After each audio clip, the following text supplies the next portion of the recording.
চিন্তা করবেন না, আমরা কেন্দ্রীয় সরকারকে আপনার আলুতে হাত দিতে দেবো না। কেন্দ্র সরকারকে আপনাদের চাষের আলুতে হাত দিতে দেব না। কিন্তু এই হাত দিতে না দিয়ে আলু চাষিদের ঠিক কত বড় ক্ষতি করে দিয়েছেন মাননীয়া, একবার নিজের চোখে দেখুন। হ্যালো ভাই, মমতা দিদি, এই যে আলু তোমার জন্য গ্যাসের দাম নাই, হান্ডি কড়াই ছুটি ধরি বেড়ান, এই যে মমতা দিদি আলু দিল বাসে পরেশ বাবু এই যে নদী তুলুন বাসে, পরেশ বাবু এই যে নদী তুলুন বাসে।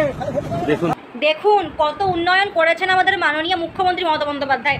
বলছিলাম কি মাননীয়া, এত উন্নয়ন তো না করতেও পারতেন, এত উন্নয়ন তো না করলে হতো। বিশ্বাস করুন, আমরা এত উন্নয়ন চাইনি, আমরা চাইনি আপনি এত উন্নয়ন করুন। আপনি এত উন্নয়ন করেছেন যে আলুর থেকে আলুর বস্তার দাম বেশি, আলুর কিলো 1 টাকা আর আলুর বস্তার দাম 35 টাকা।